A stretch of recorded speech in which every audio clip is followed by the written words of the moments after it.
Good morning, everybody. It's Friday, the 18th of December. Thank heavens it's not March anymore. This has been the longest march of the entire civilization, but we are excited because we have a group that will blow your mind today. Jason is the king bee, the executive director, the person who came up with this incredible program called Equitable Access out at UC Davis.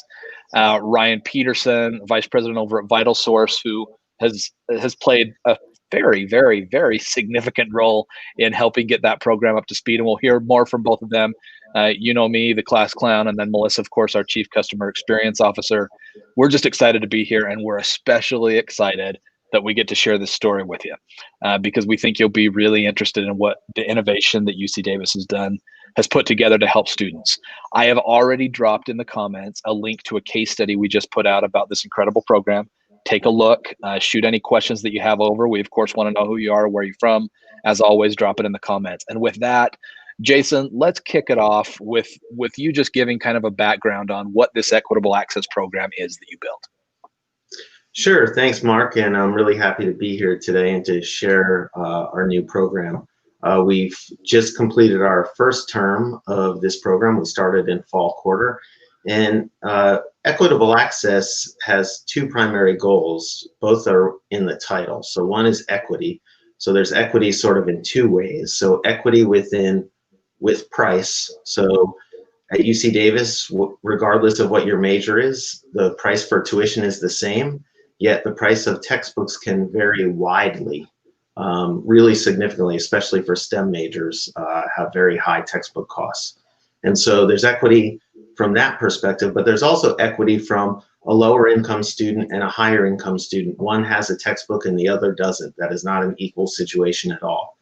And then, of course, access being the second word in the title is we did before the pilot began, we did a survey of UC Davis students, and we asked during the last 12 months if any of them did not purchase, rent, or acquire at least one required textbook that their faculty deemed was required.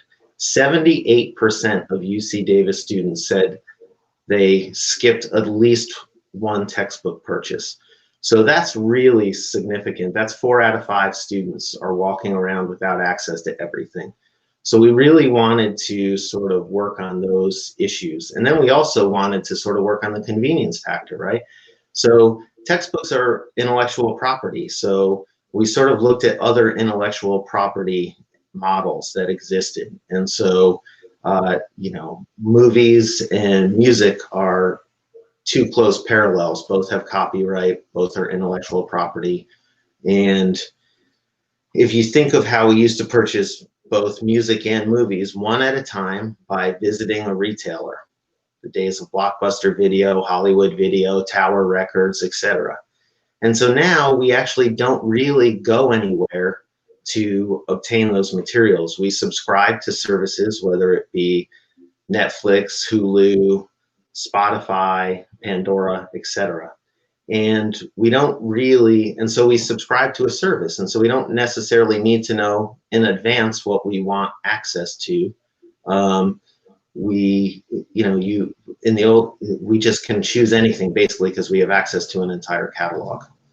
So we sort of thought that that was a huge innovation in ease and convenience for consumers.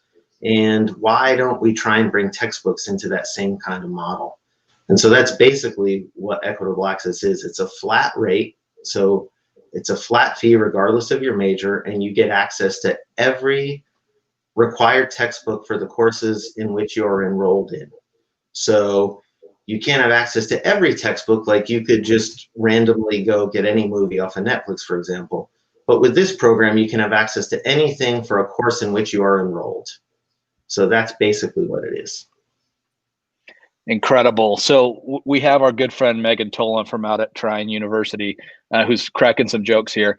She might actually be young enough that she doesn't know what Blockbuster and Hollywood Video were, but they were big box retailers, people where you would go and you would choose a video. It was incredible. Anyways, what I want to do before I hand it over to Melissa, Jason, is you have a story about one of your students. that was really one of the big kind of inspirations in why you built this program, why you knew it was necessary. Can you share that story with everybody?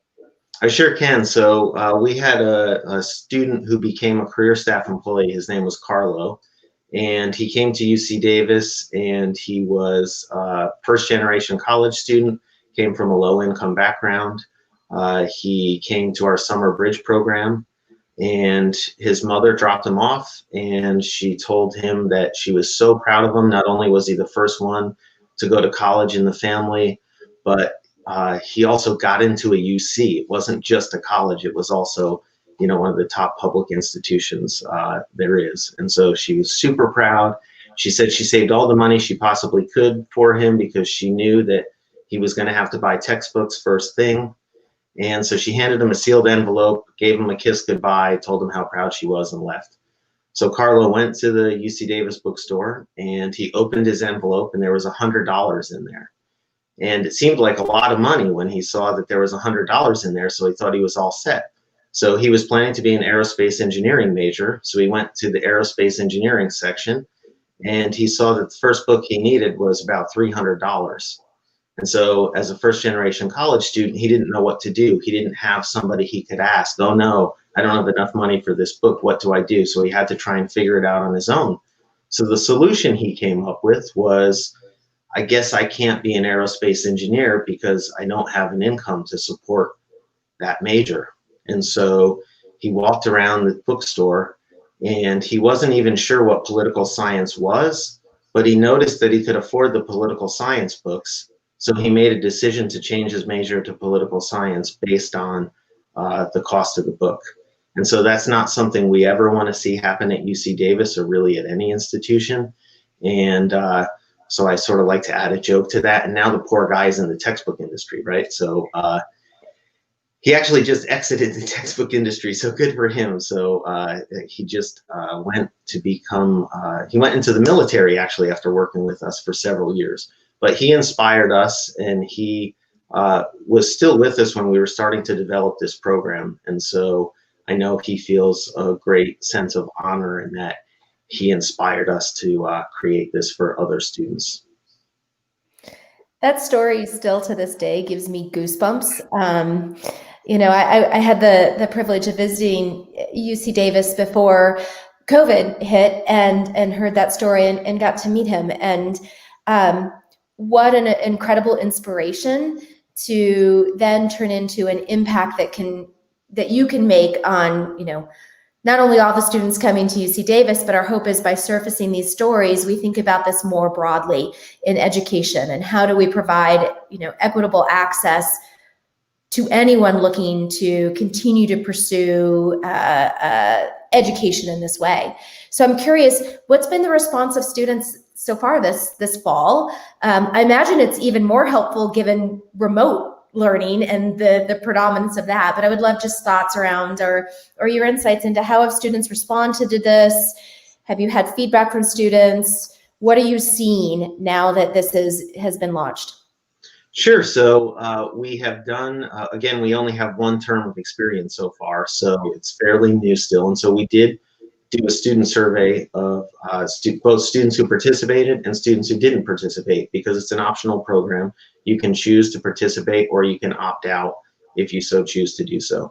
And so among participating students, we were very pleased with the results. And we were perhaps a little bit surprised at the number one reason that they gave for participating. We thought the number one reason was going to be price, because we worked really hard at negotiating price and making that flat rate price something that would be more affordable. But by far, and so price came in second, but it was a distant second to what came in first was the ease and convenience versus finding all of the materials on their own. The fact that the vast majority of their course materials were accessible right from their Canvas course page without them having to take any action really was appreciated by students. Furthermore, you know, the other beauty of the course materials being right on the Canvas course page is that, you know, in the old model where, you know, students add and drop a lot of courses at the beginning of the term. If you haven't ever paid attention to the enrollment fluctuations during the first 2 weeks of the term, it's stunning how many people add and drop during the first couple of weeks. And so in the old model, if they already had their book, they would have to go get a refund. Even if they got, if it was Amazon, they'd have to ship it back. If it was a bookstore, they'd have to come back into the bookstore during a busy period in the bookstore, get a refund, and get a new book.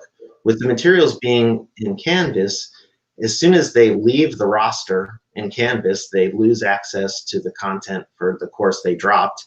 And as soon as they're added to the roster in Canvas, they gain access to the textbook for the course they just added. So that level of convenience for students is really dramatic when you think of many of us went and waited in a very long line at a college bookstore and may have had to get a refund and get another book. And that huge hassle while students are working and doing all kinds of other things, it's really great that we've been able to take that pain point away and create a real convenience thing. And to your point of, the pandemic, being able to deliver everything digitally during the pandemic has been a huge deal. We are still in remote instruction at UC Davis.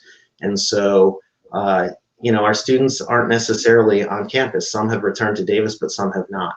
And so, having the course materials where all of their other course information is, has been a great, we've gotten a great response from students about that. I love that. I love that. Ryan, I'm curious. So UC Davis cooks this idea up, comes to you all and says, hey, we want to figure this out. Like, how'd that look? And then why did you all think, yes, we want to do this. We want to be a part of this? Because a lot of what VitalSource brings is why this is able to work the way it does. Yeah, absolutely. Well, I think there's a long history there. So I started a company out of college called Verba, which was a price comparison application integrated with college stores, and Jason and UC Davis were our very first customer after 2 years of no customers. So that was heaven sent.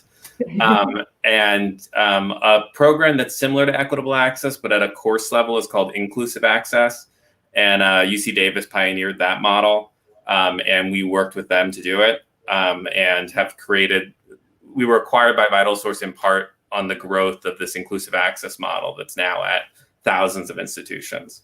And so this really is just the next evolution of that, of a long history of working together to try to address textbook affordability issues, and improve educational outcomes by ensuring that everyone has the textbook where it's required. And so it's kind of a no-brainer that we would hop onto this subscription model where everyone has access to everything that's required for them. Love that. And do you see, I'm hoping that as we surface this, other campuses, other institutions will call you guys up and say, hey, look, we want to talk about what this looks like, regardless of what platform they may use to deliver this. But how can we work with VitalSource in order to take this inclusive access to equitable access? Are you seeing? Yeah, absolutely. Where's this going next? Yeah, we're in pretty deep conversations with like 15 different institutions or entire state systems about doing this. Many of them are on Canvas, but not all of them. Like, we can work with other LMSs, perhaps inferior LMSs. And what we're doing with them is this is a big conversation because this is a very new thing. So it involves the president's office, it involves the provost, it involves the faculty senate. And Jason went on a road tour for a year talking about this internally in campus to get this going. But the benefits are really significant. And, there are all kinds of analogies that we reach for to try to help people to understand exactly what we're doing. Spotify is a convenience subscription, or Netflix is a convenience subscription model. Another one, just in terms of public policy, is just that this is kind of just an insurance program. So similar to like health insurance, what we're saying is that there's a ceiling. No one needs spend at UC Davis more than $199 per term. Like, we're guaranteeing you that you will not spend more than $199 unless you choose to do so. And it's opt out. So, we're expanding our insurance pool. We want as many students involved so that we can help bring down costs collectively as much as possible. But that doesn't take away if a student wants to opt out, they can do so really easily. It's embedded in Canvas. It's embedded in our launch application, which is our tool within Canvas for them to actually view textbooks and read it, but also for them to opt out if they don't want to participate. And if they want to go acquire those books elsewhere, we still incorporate the price comparison application. So you can see in Canvas, you can actually add items to a cart that are from Amazon, and we'll check you out from Amazon's website. So, we're trying to meet the student where they are and help them to get everything that they need that's required for the course, but being very cost conscious about different students' needs. I love that. I remember Ryan and Jason and Melissa walking through libraries back in the day and having to look for that MGMT 320 or whatever course on these shelves. And then, that same kind of experience, Jason, where you add a class, you drop a class, and you have to take care of this book that you now spent $300 on. What a nightmare. Like, I can't even imagine. And the data is showing us that the students love this. Like, I don't have to do anything. I sign up for the class, and Jason's team takes care of everything else. It's incredible. We do have a question, Ryan, from one of our big friends in the K-12 space, Carrie Gardner. She says, would love to see something like this at the K-12 level. Yeah. Equitable textbook access with the LMS integration would be amazing. Any thoughts there on maybe what the future could be? Yeah, we do work with K-12 institutions. Usually we're working with them on a book-by-book basis. If there were a K-12 school that wanted to work with us to do this kind of whole system, then we'd love to do it. And I guess we should say that at Davis, it is predominantly digital items. Not everything is right now available digitally. Books are a famously long tail market. Like was Amazon's whole thesis. And so there are some things that we don't yet have a digital license for. Sometimes even like the rights holders can't be found in famous orphan works. And so those, Davis is distributing those physically. So it's not the program, it's a digital first program, but from the student's perspective, we just want to make sure they have everything that's required.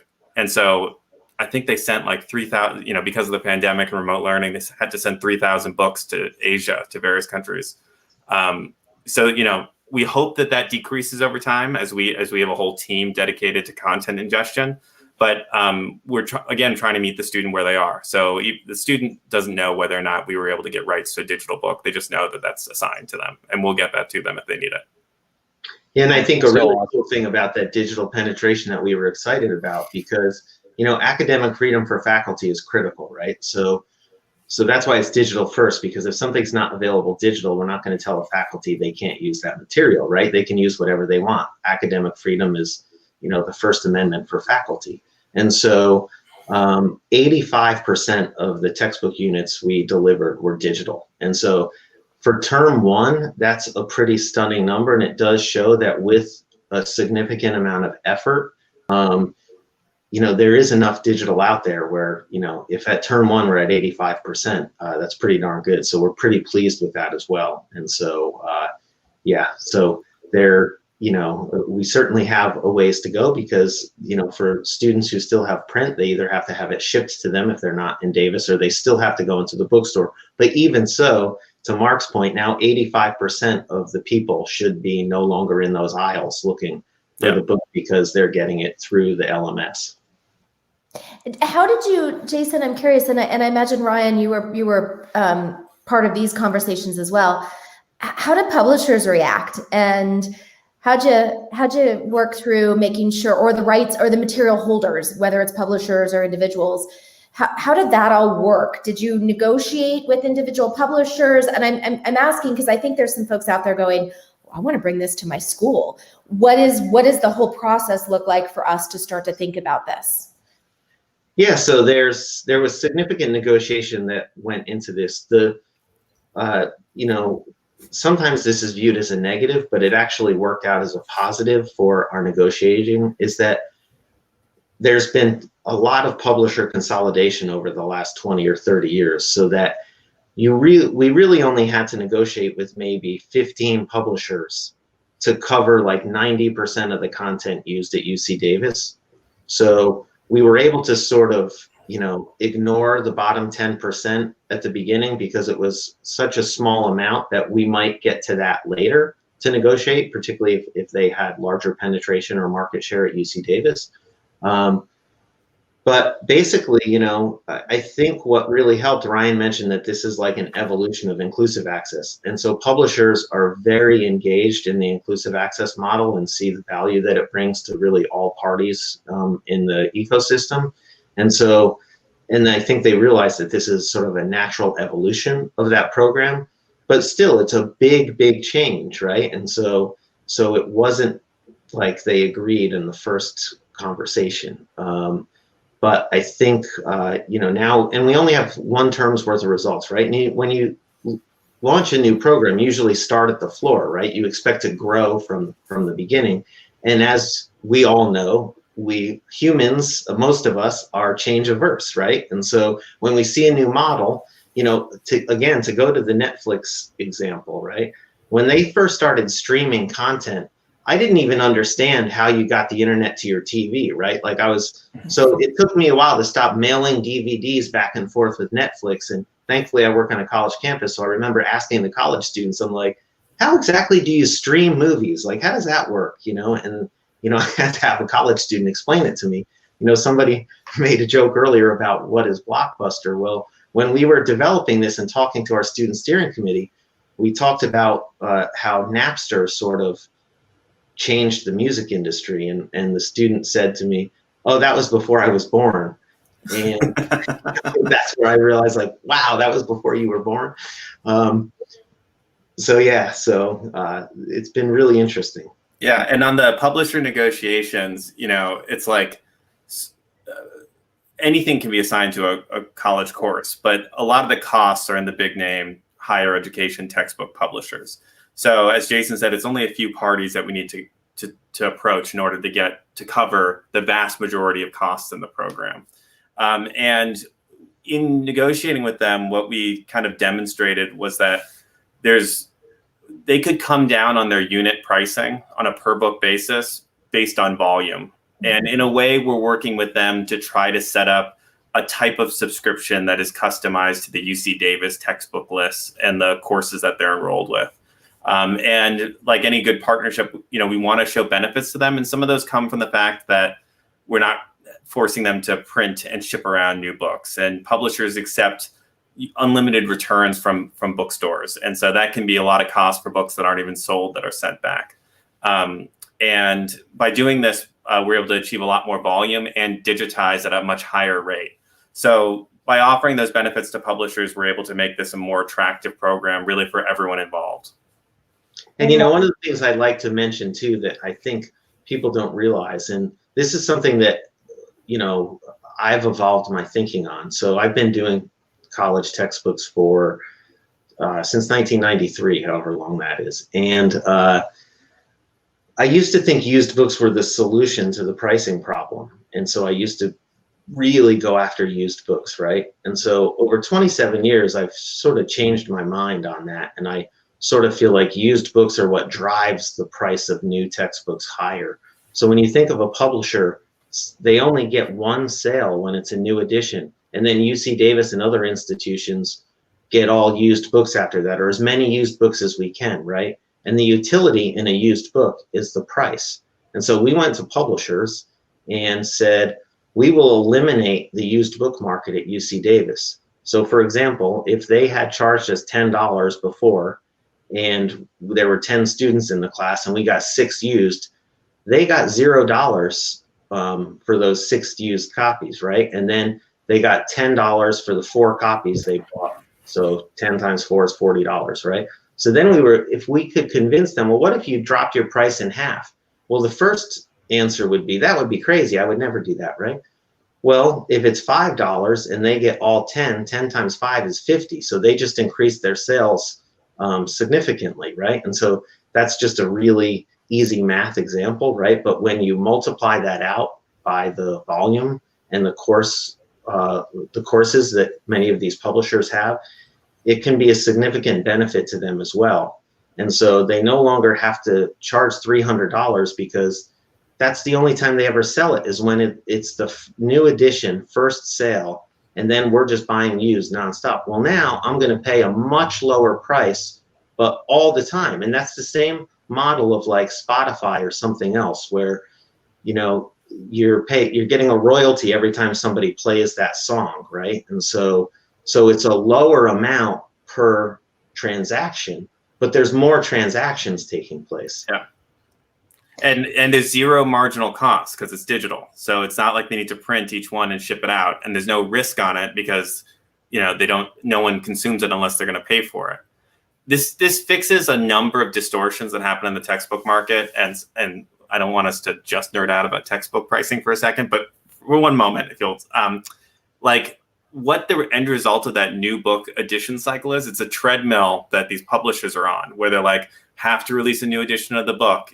And, people have criticized, I don't know how true this criticism is, but like, oh, just the price, just the questions changed, or the headlines or the page orders switched, in order to make it so that the new edition is what the student has to use. Well, that goes away when we do a digital subscription model, because the publishers can release new editions of the book when it makes sense, or when they're really something valuable, or they can iteratively add to the book as they so choose. The other thing that this does is, with the biggest publishers, they're participating in sort of a flat rate on it. And so, textbooks have long been criticized for extremely high price inflation. It's like actually one of the only commodities in the United States that over the last 30 years you can find higher price inflation than on medical devices. So, and what this does is it makes it so that the gains for the publishers come from gains in market share, making more content that is useful to students that they can learn from, that faculty assign, rather than assigning a new book that costs $300. It's like, no, let's gain by getting 300 more units. And that may be a new book, or that may be the same book being adopted in other courses. It fixes that problem. And the last thing is, Jason, we should probably talk about the OER partnerships that you've made.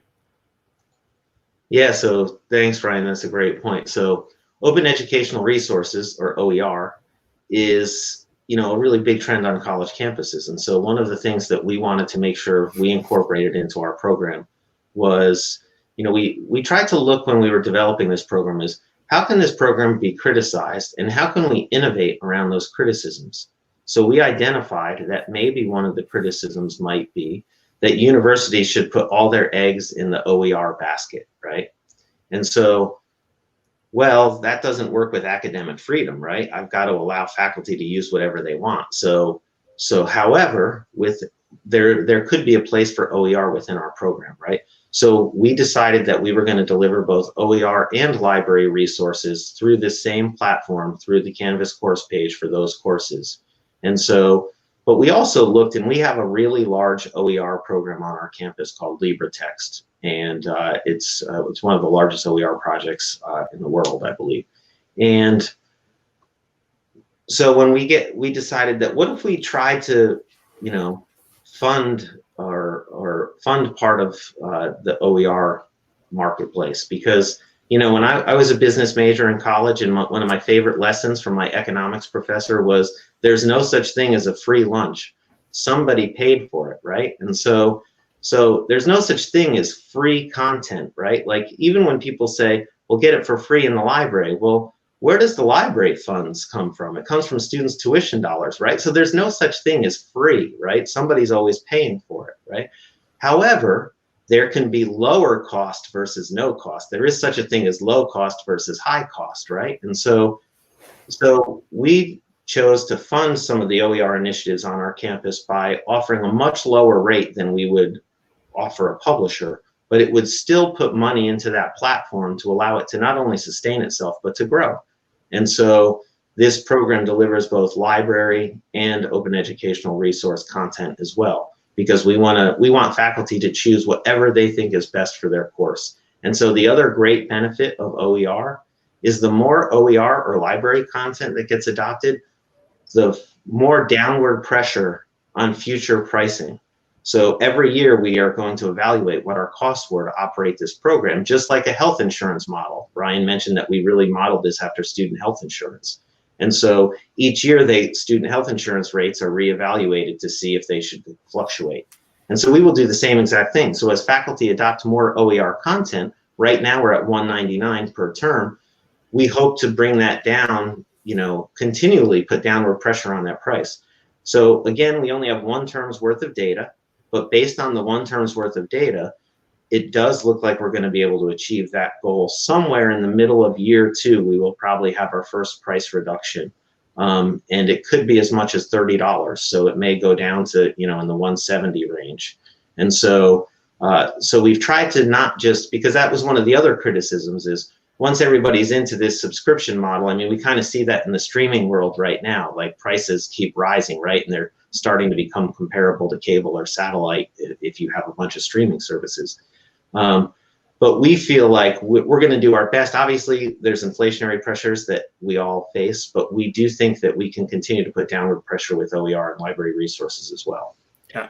I did think, oh, Ryan, go ahead, sorry. I was going to say, add on that OER point, it's just now there's a funding stream that can go for usage to the OER publishers. And that gives them a mechanism to develop more content, both in terms of actually being able to finance it instead of these large grants that can come from foundations to write a single textbook, but where's the money to write enhancements to it or to update it or edit it or create interactive questions similar to like a Pearson MyLab or other courseware.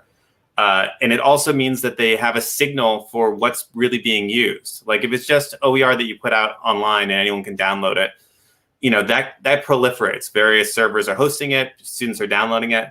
Now these institutions are effectively saying, we're going to maintain the openness of this in that anyone in the world can download that LibreText and they can read it. But at our institution, we recognize that that has a cost. And when it's used to teach our students, we're going to help pay for that content so it can be improved, so it can be further developed. And that also tells the foundation, hey, these books are getting used in a similar way that a market indicates consumer preferences. These books are getting used. We should invest more in this type of content or ancillary content related to it. Yeah, I'm so impressed, everybody. I've had some good conversations with Ryan and Jason and Melissa in the past, and I'm on the business side, obviously, so I see the benefit financially of what streaming services can bring. And so I, of course, brought up with Jason, so what has this done? Is this helped you financially? One of the things that I thought was so admirable by Jason was that wasn't the point. The point wasn't, hey, I want to have UC Davis make a whole bunch more money off of this. No, this really was focused on creating better access for students. And you hear Jason here talking about, yeah, our hope is that we'll reduce the price. I don't know when the last time was I saw a reduction in price from Netflix or YouTube TV. I haven't, is the answer to that. So super admirable, and congrats for just being awesome. Yeah. I'm glad you brought that up, Mark, because one of the things that, also faculty and administration think about that as well, right? Like, is this just a way to sort of fundraise, right? And so we made it very clear that our institution has had a value that we don't want to profit off of course materials. And so very similar to, again, we modeled this out of their student health insurance. So when student health insurance has a surplus at the end of the year, the actuarial firm that recommends the rate for the following year considers that as the beginning balance. And so we will do the same exact manner. So the surplus that we have, if we have a surplus, just rolls into the next year. So that's what also puts downward pressure on pricing. And so it just becomes a carry forward into the next year. So we don't say, oh, we have $500,000 extra dollars, let's, help fund a new building on campus. No, we don't want to do that with students' textbook dollars. We want them, that's a core part of their learning, and we'll try and raise money elsewhere. Oh, so cool. I'm curious if I can ask the technology piece to this. So you mentioned it's got access in Canvas.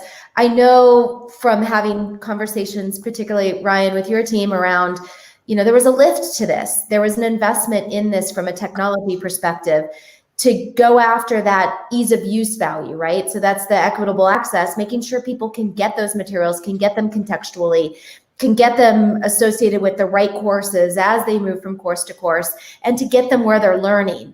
So maybe just share, maybe Ryan and then Jason, a little bit about the tech work that was done here and sort of where that resulted.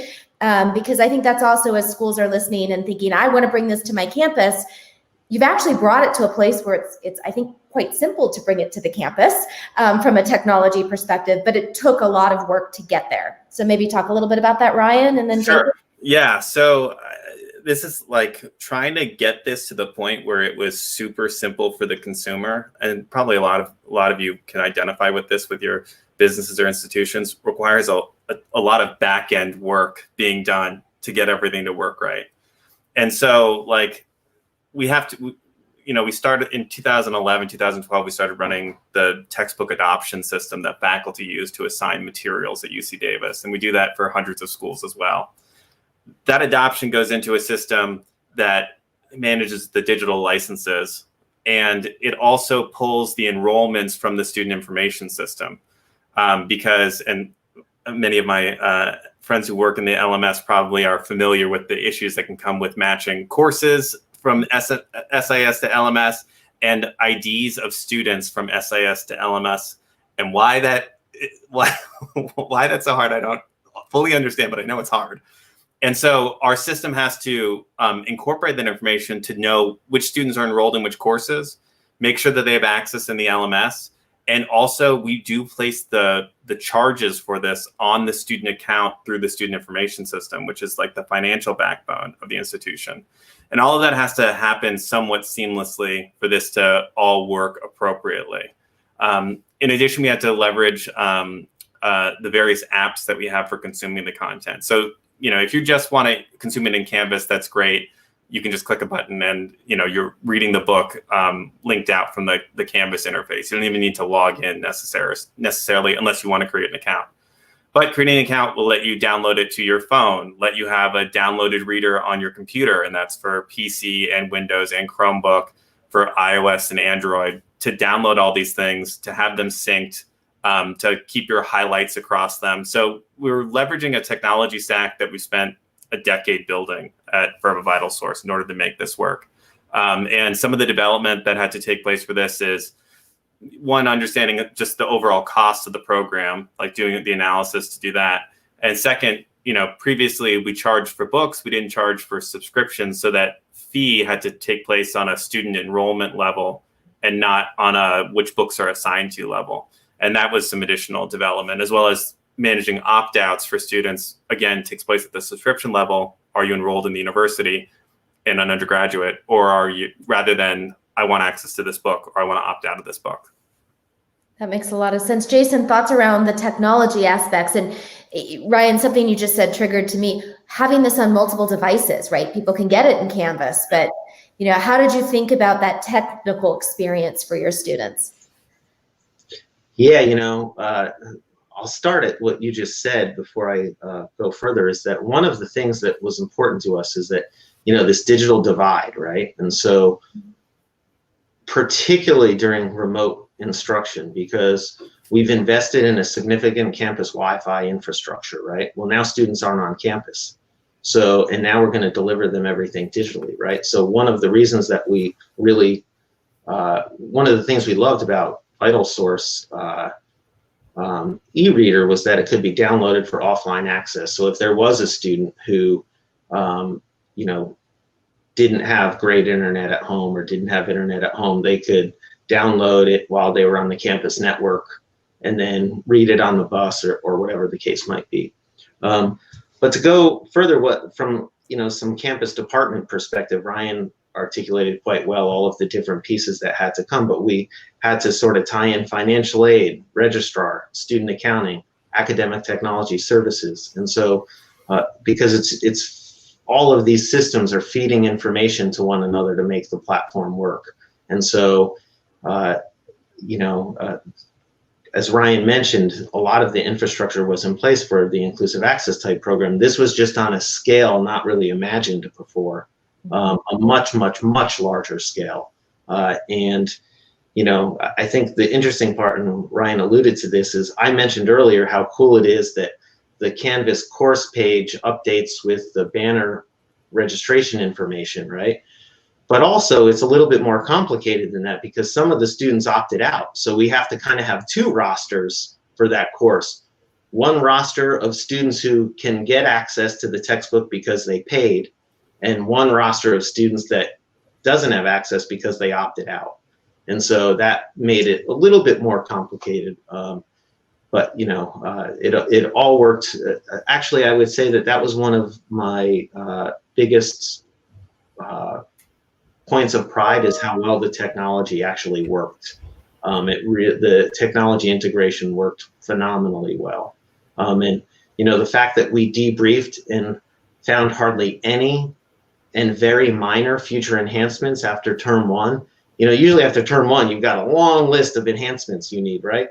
Our list was pretty modest. And part of the fact was that we had worked with VitalSource for literally 2 years developing this program. And so, even before the program was completely approved by our campus, we were working on the technology, assuming it was going to be approved. We had our own Operation Warp Speed. That's incredible to have just a small list come out of just your first semester using it. Really impressive. And I will do a side plug. Everybody knows I'm the standards gal at campus, and I'm pretty excited that while this doesn't function 100% leveraging standards, because the standards aren't quite there yet.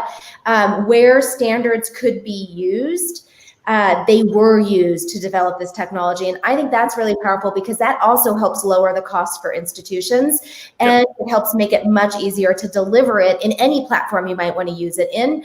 So I know you guys didn't mention that, but I wanted to say that I was super impressed. And you pushed us, right? You pushed Canvas to say, hey, you support these standards, but we actually need you to do more than that. We need you to support them in this way, so that we can make sure that this kind of program can really come to life. So just a cool side note. Yeah, I agree. It could not be more important for VitalSource to operate on the standards that are set by the community. Like, it is the only way that we can achieve scalability with these things. Yeah. So where we can use the standard, we're going to use it. And where we can't, we'll work with you. We'll work to try to push those standards so that these types of functionality can be available to everyone. Yeah, that's huge. And I appreciate that personally as a contribution back to the standards and the community. And for all of our higher ed folks, you get that. And for our K-12 folks, the value of using standards is becoming so much more important because of that total cost to deliver. So just kudos to both of you for that focus. Mark, I'm stealing all of the questions. I'm sure there's other questions. I had one other standard that I thought was appropriate for us to talk about, which hasn't come up, which is just the importance of accessibility. And I know that Canvas spends a ton of time making your own products accessible. And it's important to us that the textbooks, given that they're required, also achieve the highest accessibility standards. So everything is WCAG 2.1 AA certified. So, and we spend we're on some of the, one of the founders of VitalSources are on the boards for certifying accessibility. And so, the books that students have assigned to them, it's the same interface that everyone has, but if you need to use the accessibility features, those are available to you. So you can have the book read aloud to you. We're issuing support for a low vision font that's been developed by the Braille Institute. There's just a number of things that you can see more on our website, but that we spend a lot of time, money, and energy, because it's important to us to make sure that all these materials are as accessible as possible. And we work with our partners to even raise the accessibility standards of their content. That's huge in and of itself. I mean, if we're talking about equitable access, yeah. To your point, Jason, too, earlier, it means a lot of different things, and it needs to. And if you're trying to bring learning closer to people to drive their success, we have to be thinking about it from all different perspectives. I'm so glad you raised that. That's really powerful and important. And I think that work, the technology work, just the vision behind this will continue to drive innovation with all of the technologies that are delivering education. That's huge. Ryan, so there are people who are obviously really interested. We had Megan who's saying she's definitely going to take this back to her dean to start a conversation. How should people get a hold of you and VitalSource? Jason, we're not going to put Jason's information up because I don't want the whole world to reach out to him. Ryan, we don't feel as bad because you're one of our excellent partners. Yeah, let me put my information in the comments. How do I just send it in the private chat and then I'll add it? Great. Let's take just a couple more questions and then we'll have Melissa wrap us up. So Luca brought up an interesting point here on YouTube. He said, does this model present issues of adverse selection similar to health insurance? If not, why? If yes, how do you manage it? Any thoughts on that, Jason and Ryan? Yeah. So adverse selection is it's the concept that the people who will choose to be part of the program will effectively be like higher cost to the program, and people who are lower cost will opt out of it, and thereby in like insurance, it drives up like your actuarial risk, so that like the insurance premiums have to rise year over year, and I forget what it's called. It's like there's a premium death spiral or something. That's like the idea that year over year, if this continues to happen, our prices are going to inflate. So I'd say, so yes, there are concerns, and these issues do come up. We did see a slightly higher opt-out rate among students who had lower cost materials than students who had higher cost materials. But that being said, they were not so different from one another. They were actually pretty close to identical. Part of the issue with some of the students who opted out might just be that even $199 is too much. So it wasn't that they were evaluating it based on, are my textbooks, like, what are the costs of my textbooks? They were evaluating it based on, can I afford my textbooks at all? And so, like, unfortunately, when we were looking at the data, the student who had the highest cost of materials of anyone at the entire UC Davis campus, I think they had like over $1,400 worth of textbooks assigned to them. Someone in a bunch of nursing programs who I think might have been doubling down on their credit hours. They opted out. And I can tell you, I spent some time Googling, and there is not a way to get all those textbooks for less than $199. Like, you'd have to buy, like, I don't know, you'd have to steal them. And, you know, that tells us that that student is planning, unfortunately, on not acquiring the materials at all. And so, like, the adverse selection issue, like, while it does occur, it seems that by having a default super convenient program where students just know they got everything that's required, has enough of a convenience factor that we are maintaining a high enough participation rate that we don't need to worry about effectively the premium going up. Well, I got to say, that's a really excellent question by Luca, because you know, the actuarial science firm that we contracted with to help us develop this program that develops the health insurance programs for UC as well, they called it anti-selection, but they talked about, you know, if you think of Obamacare and the individual mandate, it was recognized that if all the young, healthy people got out of the program and only old, sick people were in the program would collapse. Well, Equitable Access has a similar concern. If all of the people who pay less than $199 get out, and only the people who pay above $199 stay in, obviously the system collapses, right? That's how an insurance system would collapse. And so, however, as I mentioned earlier, the number one metric that students selected when they were given a choice of why they participated was the ease and convenience. And so we believe that, you know, again, we feel like we started at the floor.